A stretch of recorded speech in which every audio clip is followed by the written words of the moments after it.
Hi friends, welcome to legal Dias. ഈ ഒരു video നമ്മൾ ഡിസ്കസ് ചെയ്യുന്നത് ട്രേഡ് ഇൻ ഇൻ്റലക്ച്വൽ പ്രോപ്പർട്ടി എന്ന് പറയുന്ന സബ്ജക്റ്റിൻ്റെ അണ്ടറിൽ വരുന്ന ഒരു ഇമ്പോർട്ടൻറ്റ് ടോപ്പിക്കാണ് പ്രൊസീജിയർ ഫോർ ഒബ്റ്റെയിനിങ് പേറ്റൻറ്റ് എന്ന് പറയുന്നത്. അപ്പോൾ ഇതിൻ്റെ മുന്നത്തെ വീഡിയോയിൽ നമ്മൾ പേറ്റൻറ്റുമായിട്ട് ബന്ധപ്പെട്ട് തന്നെ കുറച്ച് ടോപ്പിക്സ് ഡിസ്കസ് ചെയ്തിട്ടുണ്ടായിരുന്നു. ആ വീഡിയോ കാണാത്തരാണെങ്കിൽ ലിങ്ക് ഡിസ്ക്രിപ്ഷനിൽ കൊടുത്തിരിക്കുന്നത് ചെക്ക് ചെയ്ത് നോക്കുക.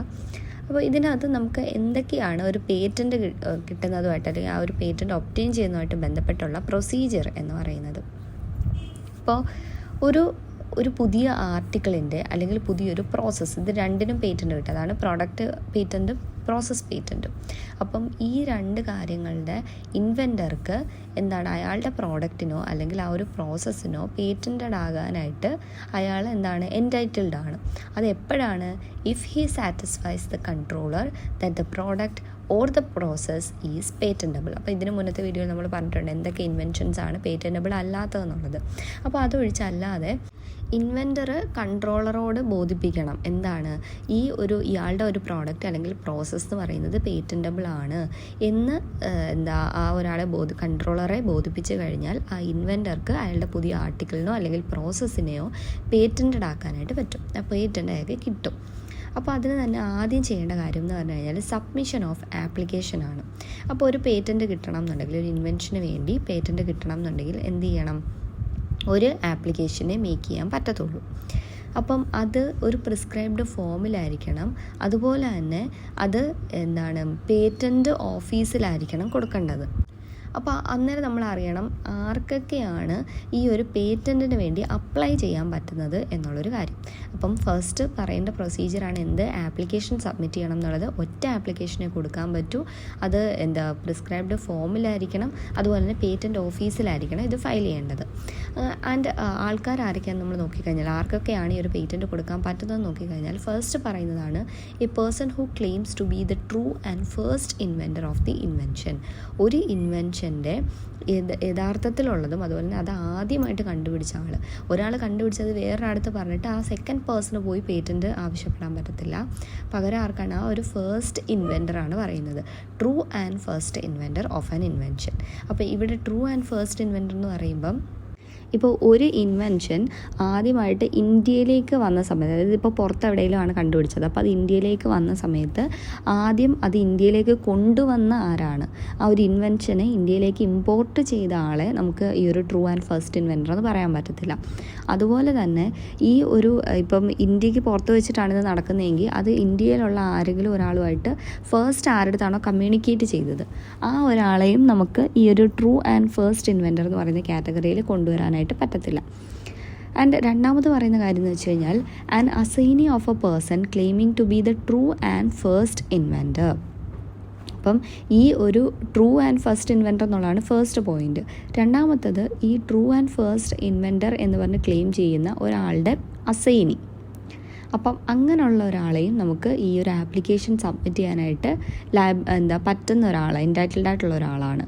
അപ്പം ഈ ഒരു അസൈനി ഒരു ആപ്ലിക്കേഷൻ മേക്ക് ചെയ്യുകയാണെന്നുണ്ടെങ്കിൽ അയാൾ എന്ത് ചെയ്തിരിക്കണം? ആ ഒരു അസൈനിക്ക് അങ്ങനെ ഒരു ആപ്ലിക്കേഷൻ മേക്ക് ചെയ്യാനുള്ള അവകാശമുണ്ട് എന്നുള്ളതിന് ഒരു പ്രൂഫ് കാണിച്ചിരിക്കണം. അതാണ് ഡോക്യുമെൻ്റ് ഓഫ് അസൈൻമെൻറ്റ് എന്ന് പറയുന്നത്. അതായത് ഒരാളിപ്പോൾ ഈ ഒരു ഇൻവെൻറ്റർ ഇയാളെ അസൈൻ ചെയ്ത് കൊടുക്കുന്ന ഒരാളെയാണ് നമ്മൾ അസൈനി എന്ന് വിളിക്കുന്നത്. അപ്പോൾ അങ്ങനെ ഇയാളെ ഒരാൾ ചുമതലപ്പെടുത്തിയിട്ടുണ്ട് എന്നുള്ളതിന് ആ ഒരു ഡോക്യുമെൻ്റ് ഓഫ് അസൈൻമെൻറ്റ് അവിടെ കാണിച്ചിരിക്കണം. ഇയാൾക്ക് അങ്ങനെ അസൈൻ ചെയ്ത് ഇങ്ങനെ ഒരു ഡ്യൂട്ടി കിട്ടിയിട്ടുള്ളതാണ്, അങ്ങനെ ആപ്ലിക്കേഷൻ മേക്ക് ചെയ്യാനുള്ളൊരു റൈറ്റ് ഇയാൾക്കുണ്ട് എന്നുള്ളൊരു കാര്യം കൂടി അവിടെ ആ ഒരു പ്രൂഫും കൂടെ കാണിച്ചിരിക്കണം.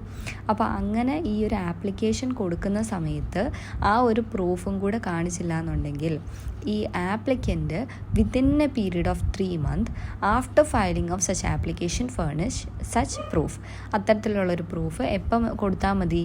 ഈ ഒരു ആപ്ലിക്കേഷൻ ഫയൽ ചെയ്ത് കഴിഞ്ഞ് 3 മാസത്തിനുള്ളിൽ പ്രൂഫ് കൊടുത്താലും മതി. ഇപ്പോൾ ആ ആപ്ലിക്കേഷൻ കൊടുക്കുന്ന സമയത്ത് തന്നെ പ്രൂഫ് കൊടുക്കണം എന്നാണ്. അന്നേരം പറ്റിയില്ല എന്നുണ്ടെങ്കിൽ 3 മാസത്തിനുള്ളിൽ കൊടുത്താൽ മതി. അത് കഴിഞ്ഞിട്ട് മൂന്നാമത് പറയുന്നൊരു കാര്യമാണ് a legal representative of any deceased person who was entitled to make such application for patent. അപ്പോൾ അടുത്ത എന്താണ്? ഈ പേറ്റൻറ്റിന് ആപ്ലിക്കേഷൻ കൊടുക്കാനായിട്ട് എൻറ്റൈറ്റിൽഡ് ആയിട്ടുള്ള ഏതെങ്കിലും അയാൾ മരണപ്പെട്ടുപോയി. അപ്പോൾ അയാളുടെ റെപ്രസെൻറ്റേറ്റീവ് ആയിട്ടുള്ള ഒരു ലീഗൽ റെപ്രസെൻറ്റേറ്റീവ് അയാൾക്ക് കാണും. അപ്പോൾ ഇവിടെ ഈ ലീഗൽ റെപ്രസെൻറ്റേറ്റീവ് എന്ന് പറഞ്ഞു കഴിഞ്ഞാൽ എന്താണ്? ലോ അംഗീകരിക്കുന്ന ഒരാളാണ്. ഒരാൾ നിയമപ്രകാരം ഈ ഒരു മരിച്ചുപോയ ആൾക്ക് വേണ്ടി വേണ്ടി റെപ്രസെൻറ്റ് ചെയ്യുന്ന ഒരാളെയാണ് ലീഗൽ റെപ്രസെൻറ്റേറ്റീവ് എന്ന് ഉദ്ദേശിക്കുന്നത്. അപ്പോൾ അത്തരത്തിലുള്ള ഒരാൾക്ക് വേണമെങ്കിലും ആപ്ലിക്കേഷൻ മേക്ക് ചെയ്യാം. ഇനി a person who is the first one to convert the ideas and scientific principles into a working invention is the first and true inventor. അപ്പോൾ നമ്മൾ പറഞ്ഞല്ലോ, ഫസ്റ്റ് ആൻഡ് ട്രൂ ഇൻവെൻറ്റർക്കാണ് ഇത് ആപ്ലിക്കേഷൻ കൊടുക്കാൻ പറ്റുന്നത്. അപ്പം first and true inventor എന്ന് പറഞ്ഞു കഴിഞ്ഞാൽ ആരെയാണ് ഉദ്ദേശിക്കുന്നത്? ഈ ഒരു ആദ്യമായിട്ട് അയാളുടെ ഐഡിയാസ് അല്ലെങ്കിൽ സയൻറ്റിഫിക് പ്രിൻസിപ്പിൾസ് ഒരു വർക്കിംഗ് ഇൻവെൻഷൻ, അതായത് ഒരു ഐഡിയയെ പ്രോപ്പറായിട്ടൊരു വർക്കിങ്ങിലേക്ക് കൊണ്ടുവരുന്ന ആ ഒരാൾ, അയാളെയാണ് ഫസ്റ്റ് ആൻഡ് ട്രൂ ഇൻവെൻറ്റർ എന്ന് പറയുന്നത്. ഇപ്പോൾ ഇയാൾ നമ്മൾ പറഞ്ഞല്ലോ, ആദ്യമേ പറഞ്ഞ ആരാണ്, എന്താണ് ഒരാളുടെ ഇൻ്റലക്റ്റ് വഴി അയാളൊരു ഇൻവെൻഷൻ ഒരു കാര്യം കണ്ടുപിടിക്കുമ്പോൾ നമ്മൾ അതിനെ ഇൻവെൻഷൻ എന്ന് വിളിക്കുന്നത്. അത് ഡിസ്കവറി ആകാൻ പാടില്ല. ഇൻവെൻഷൻ എന്ന് പറയുമ്പോൾ എന്താണ്, പുതിയതായിട്ടൊരു കാര്യം അയാൾ കണ്ടുപിടിക്കുന്നു. അപ്പോൾ അതുപോലെ തന്നെ അയാളുടെ ഐഡിയാസും സയൻറ്റിഫിക് പ്രിൻസിപ്പിൾസും കൺവേർട്ട് ചെയ്ത് ഒരു വർക്കിംഗ് ഇൻവെൻഷനാക്കി മാറ്റുന്ന ആ ഒരാളെയാണ് ഫസ്റ്റ് ആൻഡ് ട്രൂ ഇൻവെൻറ്റർ എന്ന് വിളിക്കുന്നത്. അപ്പം ഈ ഒരു ഇപ്പോൾ ഒരു ഐഡിയ മറ്റൊരാളിലേക്ക് പറയുന്ന ആ ഒരു മിയർലി ഐഡിയ കമ്മ്യൂണിക്കേറ്റ് ചെയ്യുന്ന ഒരാളെ നമുക്ക് ഫസ്റ്റ് ആൻഡ് ട്രൂ ഇൻവെൻറ്റർ എന്ന് കൺസിഡർ ചെയ്യാൻ പറ്റത്തില്ല. അങ്ങനെ ഒരാൾക്ക് അയാൾ അങ്ങനെ ആണെന്ന് ക്ലെയിം ചെയ്യാനും പറ്റത്തില്ല. അതുപോലെ തന്നെ പേറ്റന്റിന് വേണ്ടി അപ്ലൈ ചെയ്യാൻ അയാൾ എൻറ്റൈറ്റിൽഡും അല്ല. അപ്പം ഇത് ഓർക്കേണ്ട കാര്യം എന്താണ്, ആരൊക്കെയാണ്, ഏതൊക്കെ ആൾക്കാർക്കാണ് ഈ ഒരു ആപ്ലിക്കേഷൻ മേക്ക് ചെയ്യാൻ പറ്റുന്നത്. അപ്പോൾ ആദ്യം നമ്മൾ പറഞ്ഞു ട്രൂ ആൻഡ് ഫസ്റ്റ് ഇൻവെൻറ്റർ. അപ്പോൾ അത് ആരല്ല എന്ന് പറയുന്നുണ്ട്. ഈ ഫസ്റ്റ് ആൻഡ് ട്രൂ ഇൻവെൻറ്റർ എന്ന് പറയുമ്പോൾ ആരാണ് എന്നുള്ള കാര്യവും പറയുന്നുണ്ട്. പിന്നെ അസൈനിക്കും പറ്റും, ലീഗൽ റെപ്രസെൻറ്റേറ്റീവിനും പറ്റും. അപ്പോൾ ഇവിടെ നമുക്കൊരു എക്സാമ്പിൾ നോക്കിക്കഴിഞ്ഞാൽ, ഒരു ഫിസിക്സ് ടീച്ചർ ക്ലാസ്സിൽ ഒരു പ്രിൻസിപ്പിൾ, ഫിസിക്സിൽ പഠിക്കാനുള്ള ഒരു പ്രിൻസിപ്പിൾ എക്സ്പ്ലെയിൻ ചെയ്യുവാണ്. അപ്പം ഇതിൻ്റെ അകത്ത് ഈ ഒരു ടീച്ചറിൻ്റെ അണ്ടറിലുള്ള ഒരു സ്റ്റുഡൻറ്റ് ഒരു വർക്കിംഗ് ഇൻവെൻഷൻ മേക്ക് ചെയ്യുകയാണ്. അപ്പം എങ്ങനെയാണ് ഈ ഒരു ഇൻവെൻഷൻ, അതായത് പുതിയൊരു കണ്ടുപിടുത്തം നടത്തിയതെന്ന് വെച്ച് കഴിഞ്ഞാൽ, ആ ഒരു ടീച്ചർ പഠിപ്പിച്ച പ്രിൻസിപ്പിൾ പ്രകാരമാണ്, അതിൻ്റെ ഫലമായിട്ടാണ് ഈ ഒരു ഇൻവെൻഷൻ വന്നത്. അപ്പം ഇവിടെ സ്റ്റുഡൻ്റ് എന്ന് പറയുന്നത് ഫസ്റ്റ് ആൻഡ് ട്രൂ ഇൻവെൻറ്ററാണ്. ആൻഡ് ആ ഒരാൾക്ക് ഇവിടെ പേറ്റൻറ്റിന് വേണ്ടി അപ്ലൈ ചെയ്യാൻ പറ്റും, അല്ലാതെ ടീച്ചറിനല്ല അവിടെ അപ്ലൈ ചെയ്യാൻ പറ്റുന്നത്. കാര്യം ഈ ഒരു ഐഡിയാസും സയൻറ്റിഫിക് പ്രിൻസിപ്പിൾസും ഉണ്ടായാൽ പോരാ, അത് കൺവേർട്ട് ചെയ്ത് ആ ഒരു വർക്കിംഗ് ഇൻവെൻഷനാക്കി മാറ്റണം. അങ്ങനെ അതിനെ കൺവേർട്ട് ചെയ്യുന്ന ആളെയാണ് നമ്മൾ ഫസ്റ്റ് ആൻഡ് ട്രൂ ഇൻവെൻറ്റർ എന്ന് വിളിക്കുന്നത്. അപ്പോൾ ഇവിടെ ഒരു ഫിസിക്സ് ടീച്ചർ വന്നത് പഠിപ്പിച്ചു, ആ ഒരു പ്രിൻസിപ്പിൾ പറഞ്ഞു കൊടുത്തു എന്ന് പറഞ്ഞിട്ട് കാര്യമില്ല. അതിനെ ഒരു വർക്കിംഗ് ഇൻവെൻഷനായിട്ട് മേക്ക് ചെയ്തത് ആ ഒരു സ്റ്റുഡൻ്റാണ്. സോ അതിൻ്റെ ഫസ്റ്റ് ആൻഡ് ട്രൂ ഇൻവെൻറ്റർ ആ ഒരു സ്റ്റുഡൻ്റ് ആയിരിക്കും. ആ ഒരാൾക്ക് എന്ത് ചെയ്യാൻ പറ്റും, പേറ്റന്റിന് വേണ്ടി അപ്ലൈ ചെയ്യാനായിട്ട് പറ്റും. അപ്പം അതുപോലെ തന്നെ നമുക്ക് മറ്റൊരു പ്രോബ്ലം നോക്കാം. ഒരു സയൻറ്റിസ്റ്റ് ഒരു സ്പേസ് റിസർച്ചിൽ ഇൻവോൾവ് ആയിരുന്നു. അപ്പം ഒരു സയൻറ്റിഫിക് പ്രിൻസിപ്പിൾ ഈ ഒരു സയൻറ്റിസ്റ്റ് അയാളുടെ കൊളീഗുമായിട്ട് ഡിസ്കസ് ചെയ്യുവാണ്. അപ്പോൾ കൊളീഗ് ഈ ഒരു പ്രിൻസിപ്പിൾ ഉപയോഗിച്ചുകൊണ്ട് ഒരു വർക്കിംഗ് ഡിവൈസ് മേക്ക് ചെയ്യുവാണ് ഈ ഒരു പ്രിൻസിപ്പിളിൻ്റെ അടിസ്ഥാനത്തിൽ. അപ്പം ഇതിൻ്റെ അകത്തൊരു തേർഡ് കൊളീഗും കൂടെ ഉണ്ടായിരുന്നു. അപ്പോൾ ഈ തേർഡ് കൊളീഗാണ് ഈ ഒരാൾക്ക് ഈ മെക്കാനിക്കൽ ഡിവൈസുകളുടെ അറേഞ്ച്മെൻറ്റ് കറക്റ്റായിട്ട് അതെങ്ങനെയാണ് അറേഞ്ച് ചെയ്യേണ്ടത്, ഇങ്ങനെയുള്ള കാര്യങ്ങളൊക്കെ സജസ്റ്റ് ചെയ്യുന്നത്. ആ ഒരു കൊളീഗിൻ്റെ അടുത്ത് സയൻറ്റിസ്റ്റ് ഉണ്ട്, കൊളീഗുണ്ട്, തേർഡ് കൊളീഗുണ്ട്. അപ്പോൾ തേർഡ് കൊളീഗ് ഈ ഒരു കൊളീഗിനെ ഹെൽപ്പ് ചെയ്തിട്ടുണ്ടായിരുന്നു, ഇങ്ങനെയുള്ള അറേഞ്ച്മെൻ്റ് ഒക്കെ മേക്ക് ചെയ്യാൻ വേണ്ടിയിട്ട്. അപ്പോൾ അയാൾ വന്നിട്ടങ്ങ് ക്ലെയിം ചെയ്യുവാണ്, ഞാനാണ് ഇതിൻ്റെ ട്രൂ ആൻഡ് ഫസ്റ്റ് ഇൻവെൻറ്റർ, എന്നിട്ട് പേറ്റൻറ്റിന് വേണ്ടി അപ്ലൈ ചെയ്യുവാണ്. അപ്പം ഇവിടെ ഇയാൾക്ക് ഈ ഒരു പേറ്റൻറ്റിന് അപ്ലൈ ചെയ്യാൻ എൻറ്റൈറ്റിൽഡ് ആണോ, ഇനി അല്ലാന്നുണ്ടെങ്കിൽ ഈ 3 പേരിൽ ആർക്കാണ് പേറ്റൻറ്റിന് അപ്ലൈ ചെയ്യാൻ പറ്റുന്നത്, സയൻറ്റിസ്റ്റിനാണോ, അയാളുടെ കൊളീഗിനാണോ, അതോ ആ ഒരു തേർഡ് കൊളീഗിനാണോ? അപ്പോൾ ഇവിടെ ആർക്കായിരിക്കും, സെക്കൻഡ് പേഴ്സൺ ആയിരിക്കും. കാര്യം സയൻറ്റിസ്റ്റ് ഈ ഒരു കാര്യം പറഞ്ഞു കൊടുത്തു. നമ്മൾ ആ ഒരു ഫിസിക്സ് ടീച്ചറിൻ്റെ കേസിൽ പറഞ്ഞതുപോലെ തന്നെ ആ സയൻറ്റിസ്റ്റ് ആ ഒരു ഐഡിയ ഷെയർ ചെയ്തു. ആ ഐഡിയ വർക്കിംഗ് ഇൻവെൻഷൻ ആക്കി, അല്ലെങ്കിൽ ഒരു വർക്കിംഗ് ഡിവൈസ് ആയിട്ട് അത് ഇൻവെൻറ്റ് ചെയ്യുന്നത് ആ ഒരു കൊളീഗാണ്. ഈ കൊളീഗിനെ ആ ഒരു തേർഡ് കൊളീഗ് ജസ്റ്റ് അതൊന്ന് അറേഞ്ച്മെൻറ്റിന് വേണ്ടി ഹെൽപ്പ് ചെയ്തതേ ഉള്ളൂ. വർക്കിംഗ് ഇൻവെൻഷനൊക്കെ എല്ലാം മേക്ക് ചെയ്തത് ആരാണ്, ആ ഒരു കൊളീഗ് തന്നെയാണ്. സോ സെക്കൻഡ് പേഴ്സൺ ആണ് ഇവിടെ പേറ്റൻറ്റിന് എൻറ്റൈറ്റിൽഡ് ആവുന്നത്. അപ്പം കാരണം എന്താണ്, അയാളാണ് ആ ഒരു പ്രിൻസിപ്പിൾ അവിടെ അപ്ലൈ ചെയ്യുന്നതും ആ ഒരു വർക്കിംഗ് ഡിവൈസ് ഇൻവെൻറ്റ് ചെയ്യുന്നതും. അപ്പോൾ ഇനി നമുക്ക് അടുത്ത് നോക്കുകയാണെന്ന് വെച്ച് കഴിഞ്ഞാൽ, ഇപ്പോൾ ഒരു എംപ്ലോയി ഒരു ഇൻവെൻഷൻ നടത്തുകയാണെന്നുണ്ടെങ്കിൽ, ഒരു കണ്ടുപിടുത്തം നടത്തുകയാണെന്നുണ്ടെങ്കിൽ എങ്ങനെയാണ്? അപ്പം ഒരു എംപ്ലോയി എംപ്ലോയ്മെൻറ്റിൻ്റെ സമയത്ത് ഇൻവെൻഷൻ മേക്ക് ചെയ്ത് കഴിഞ്ഞാൽ ആ ഒരാൾക്ക് പേറ്റൻറ്റിന് വേണ്ടി അപ്ലൈ ചെയ്യാൻ പറ്റും. ജനറലി ഒരു എംപ്ലോയിയുടെ right to to apply for patent എന്ന് പറയുന്നത് will be regulated by the contract between the employer and the employee. എംപ്ലോയറും എംപ്ലോയിയും തമ്മിലുള്ള ആ ഒരു കോൺട്രാക്റ്റ് വഴി റെഗുലേറ്റ് ചെയ്തിരിക്കും ഇയാളുടെ ആ ഒരു റൈറ്റ് എന്ന് പറയുന്നത്. എന്താണ്, ഇയാൾക്ക് പേറ്റൻറ്റിന് വേണ്ടി അപ്ലൈ ചെയ്യാനുള്ള ആളുടെ ഒരു റൈറ്റ് ജനറലി ഈ ഒരു കോൺട്രാക്റ്റിൻ്റെ അടിസ്ഥാനത്തിലായിരിക്കും ഇരിക്കുന്നത്. അപ്പോൾ നോർമലി ഇവർക്ക് ഇപ്പം എംപ്ലോയറിൻ്റെ ആ ഒരു ടൈമിൻ്റെ സമയത്താണ് ഈ ഒരു ഇൻവെൻഷൻ മേക്ക് ചെയ്തെങ്കിൽ പോലും നോർമലി ഒരു എംപ്ലോയിക്ക് പേറ്റൻറ്റിന് വേണ്ടി അപ്ലൈ ചെയ്യാൻ പറ്റും. അപ്പം ചിലപ്പോൾ ഈ എംപ്ലോയറിൻ്റെ ആ ഒരു ടൈമിൽ തന്നെയാണ് ഈ ഇൻവെൻഷൻ മേക്ക് ചെയ്യുന്നത്, അല്ലെങ്കിൽ എംപ്ലോയറിൻ്റെ മെറ്റീരിയൽ ഉപയോഗിച്ചുകൊണ്ടാണ്, എംപ്ലോയറിൻ്റെ എക്സ്പെൻസ് ഉപയോഗിച്ചുകൊണ്ടാണ്. എന്നിരുന്നാൽ പോലും എംപ്ലോയിക്ക് എന്ത് ചെയ്യാം, പേറ്റൻറ്റിന് വേണ്ടി അപ്ലൈ ചെയ്യാം. അപ്പം however there can be a contract to the contrary. അപ്പോൾ അവിടെ ഈ പറഞ്ഞിരിക്കുന്നതിന് വിപരീതമായിട്ട് അവിടെ ഒരു കാര്യം ഉണ്ടായിരിക്കും.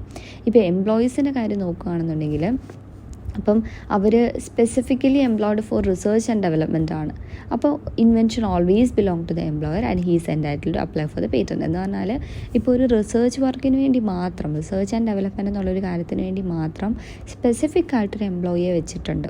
അപ്പോൾ അങ്ങനെ ഒരു സാഹചര്യത്തിൽ റിസർച്ച് വർക്കിന് വേണ്ടി തന്നെയാണ് അവരെ വെച്ചിരിക്കുന്നത്. അപ്പോൾ അങ്ങനെ ഉള്ളപ്പം ഒരു ഇൻവെൻഷൻ മേക്ക് ചെയ്ത് കഴിഞ്ഞാൽ അത് ആരായിരിക്കും അവിടെ പേറ്റൻറ്റിന് അപ്ലൈ ചെയ്യാനായിട്ട് എൻറ്റൈറ്റിൽഡ് ആകുന്നത്? എംപ്ലോയർ ആയിരിക്കും. അല്ലാത്ത നോർമൽ കേസസിലൊക്കെ ആരായിരിക്കും? എംപ്ലോയി ആയിരിക്കും അവിടെ വരുന്നത്.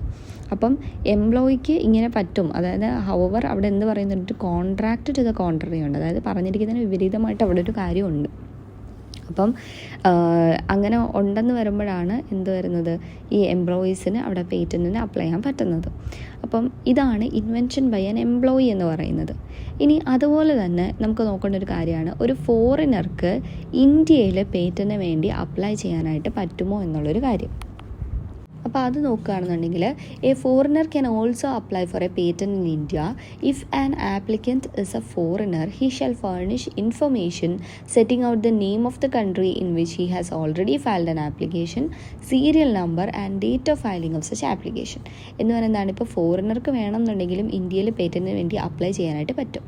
ഇനി ആ ഒരു ആപ്ലിക്കൻ്റ് ഫോറിനർ ആണെന്നുണ്ടെങ്കിൽ അയാൾ എന്ത് ചെയ്യണം, ഇത് ഏത് കൺട്രിയിലാണ് ഇയാൾ ഓൾറെഡി ഒരു ആപ്ലിക്കേഷൻ ഫയൽ ചെയ്തിട്ടുള്ളത്. അപ്പം ഇയാൾക്ക് വേറെ എവിടെയെങ്കിലും ഇതിൻ്റെ പേറ്റൻറ്റ് ഉണ്ടായിരിക്കും, എന്നിട്ട് അയാൾക്ക് ഇന്ത്യയിലും വന്ന് പേറ്റൻറ്റിന് വേണ്ടി അപ്ലൈ ചെയ്യാനാണ്. അപ്പോൾ എന്ത് ചെയ്യും, ഇയാൾ ഏത് കൺട്രിയിലാണോ ഇതിനു മുന്നേ ആപ്ലിക്കേഷൻ ഫയൽ ചെയ്തിരിക്കുന്നത് ആ ഒരു കൺട്രിയുടെ പേരും അങ്ങനെയുള്ള ഇൻഫർമേഷൻസ് ഒക്കെ വേണം. അതുപോലെ തന്നെ സീരിയൽ നമ്പർ വേണം. പിന്നെ ഈ ഒരു ആപ്ലിക്കേഷൻ ഫയൽ ചെയ്യുമ്പോൾ അവർ എന്നാണ് ഫയൽ ചെയ്തത്, ഇങ്ങനെയുള്ള കാര്യങ്ങളും കൂടെ അതിൻ്റെ അകത്ത് ഉണ്ടായിരിക്കണം. പിന്നെ ഇയാൾ എന്ത് ചെയ്യണം, he should also give an undertaking that up to the date of acceptance of complete specification by the controller, he would inform the controller in writing of the details and development in any patent application filed outside India. എന്ന് പറഞ്ഞു കഴിഞ്ഞാൽ ഇപ്പം ആ ഇന്ത്യക്ക് പുറത്തൊരു application make ചെയ്തിട്ടുണ്ട്, അതിൻ്റെ details ആണല്ലോ കൊടുക്കാൻ പറയുന്നത്. അപ്പം ആ ഒരു ആപ്ലിക്കേഷനായിട്ട് ബന്ധപ്പെട്ട് എന്തൊക്കെ ഡീറ്റെയിൽസ് ഒക്കെ വന്നിട്ടുണ്ടോ, അല്ലെങ്കിൽ എന്തെങ്കിലും ഡെവലപ്മെൻറ്റുകൾ ആ ഒരു ആപ്ലിക്കേഷൻ റിജക്റ്റ് ചെയ്തോ അല്ലെങ്കിൽ അക്സെപ്റ്റ് ചെയ്തോ, ഇങ്ങനെയുള്ള കാര്യങ്ങളൊക്കെ ആ ഒരു കാര്യത്തിലുണ്ടാകുന്ന ഡെവലപ്മെൻറ്റുകളൊക്കെ ഇൻ റൈറ്റിങ്ങിൽ തന്നെ കൺട്രോളറെ ഇൻഫോം ചെയ്യാം എന്ന് ഇയാൾ ഒരു കൺട്രോളർക്ക് ഒരു അണ്ടർടേക്കിങ് കൊടുത്തിരിക്കണം. അതായത് ഇത് കറക്റ്റായിട്ട് അപ് ടു ഡേറ്റ് കാര്യങ്ങളെല്ലാം പറഞ്ഞേക്കാം എന്ന് പറഞ്ഞിട്ട് അണ്ടർടേക്കിങ് കൊടുത്തിരിക്കണം. അപ്പോൾ അതാണ് ഈ ഫോറിനർക്ക് പേറ്റൻറ്റിന് വേണ്ടി അപ്ലൈ ചെയ്യാൻ പറ്റുമോ എന്നുള്ള കാര്യത്തിൽ പറയുന്നത്. പറ്റുന്നതിന് കുഴപ്പമൊന്നുമില്ല. പക്ഷേ അവിടെ കണ്ടീഷൻസ് എല്ലാം നമ്മൾ പറയുന്നുണ്ട്. ഫോറിനർ ആണെന്നുണ്ടെങ്കിൽ എന്തൊക്കെ ചെയ്തിരിക്കണം എന്നുള്ളൊരു കാര്യം. അപ്പോൾ ഇത്രയാണ് നമുക്ക് ആ ഒരു ഫസ്റ്റ് പ്രൊസീജിയറിനകത്ത് പഠിക്കാനുള്ളത്. അപ്പം ആ ഒരു ആപ്ലിക്കേഷൻ സബ്മിറ്റ് ചെയ്യുന്നതുമായിട്ട് ബന്ധപ്പെട്ട് ആർക്കൊക്കെയാണ് ആപ്ലിക്കേഷൻ കൊടുക്കാൻ പറ്റുന്നത്, ആർക്കൊക്കെ പറ്റത്തില്ല എന്നുള്ളൊരു കാര്യം. പിന്നെ അതുമായിട്ട് ബന്ധപ്പെട്ട പ്രോബ്ലം നമ്മൾ പറഞ്ഞു. ഒരു എംപ്ലോയിക്ക് അയാളുടെ ഇൻവെൻഷന് വേണ്ടി പേറ്റൻറ്റിന് വേണ്ടി ആപ്ലിക്കേഷൻ കൊടുക്കാൻ പറ്റുമോ, ഫോറിനർക്ക് എങ്ങനെയാണ് വരുന്നത്, ഇത്രയും കാര്യങ്ങളാണ് നമ്മൾ ഈ ഒരു വീഡിയോയിൽ പറഞ്ഞത്. ആൻഡ് ഇതിൻ്റെ ബാലൻസ് പ്രൊസീജിയേഴ്സ് നമുക്ക് അടുത്ത വീഡിയോയിൽ ഡിസ്കസ് ചെയ്യാം. So friends,